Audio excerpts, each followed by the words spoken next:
we're going to be talking about a matrix, the breakaway plan, the unilevel, the binary, the hybrid, and then several other gimmick-type plans on this call. But we're going to start off with the matrix because it seems like kind of a basic place to start, and it's a great, visually the matrix is the most simple type of plan to demonstrate or to visualize on paper or on a screen like we're showing tonight. Basically, you have yourself at the top, little star-bellied Sneetch here, for those Dr. Seuss fans. Here's a star-bellied guy, and he's got 3 distributors placed on his front line. We're going to say this is a him. It looks a little masculine here.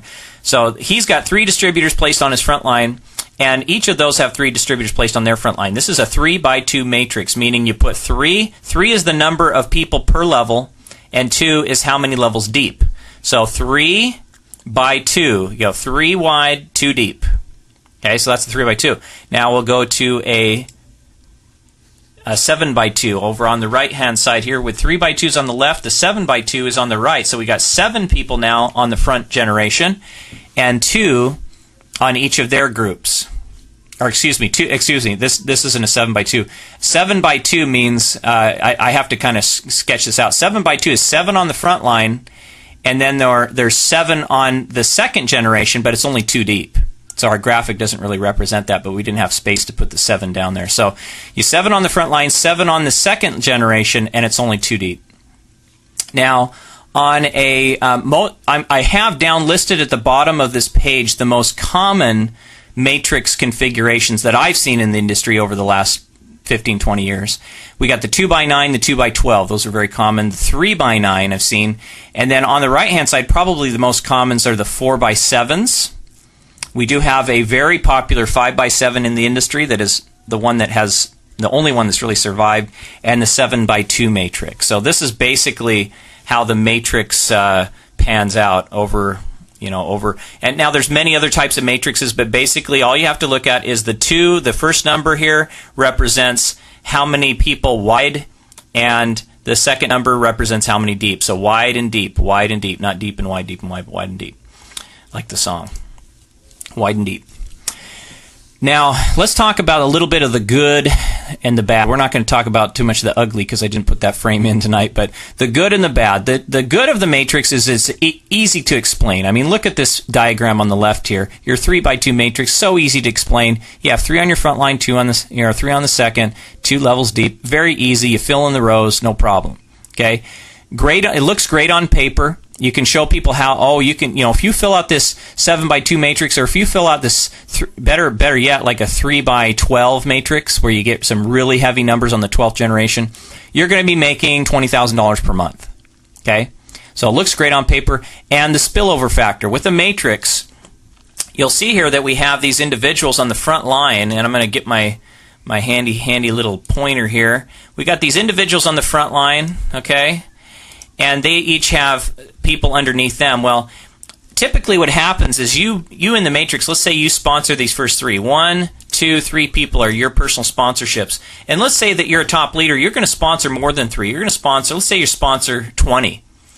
So you sponsor number 4 here, 5, 6, 7, 8, 9. You just keep going, 10, 11, 12. You sponsored 12 people already, and nobody else has sponsored anybody yet. Now, your idea is, wow, I sponsored 12. I filled up my first 2 generations. If everybody else sponsors 12, I'm going to push this baby out to my 4th, 5th, 6th generation. I'm going to fill that up, and I'm going to start making some great money.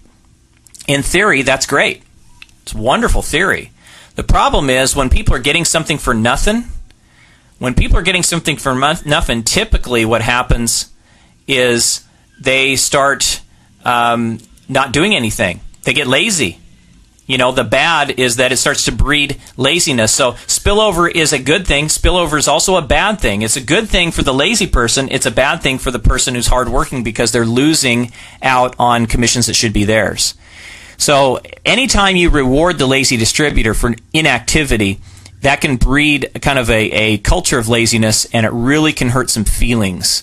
The people who work hard feel like they're getting ripped off. The people who aren't working at all are getting paid, and it creates a really strange incentive there. So it gets kind of weird. And then the third thing, and this is the number one reason that I avoid the matrix plan, is the matrix plan has a very horrible track record. No company has ever survived the matrix plan.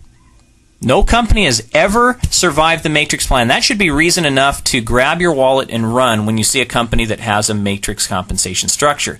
However, what you're going to find, there is one company that has a matrix, and we'll talk about that a little bit later. There's one company that has survived over the course of the years with a matrix plan, but it doesn't really behave like a matrix. It's more like a unilevel plan because of the way it's structured. It's a 5x7. It's very wide and very deep, so it's a little bit more like a unilevel. So we'll kind of skip over that. Just suffices to say that there aren't many companies out there that will ever survive the matrix compensation plan.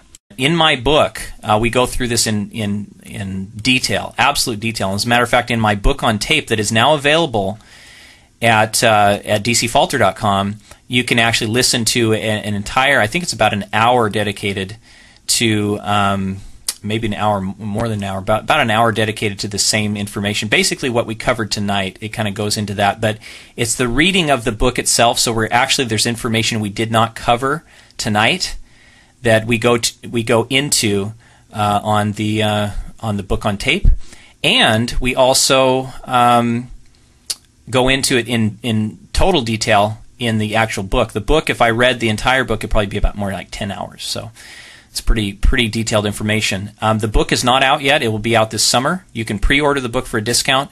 The book on tape is out, so you can purchase that at dcfalter.com or go to networkmarketingbook.com and make sure you register there, because when I do come out with the book, I'll let everybody know from that mailing list.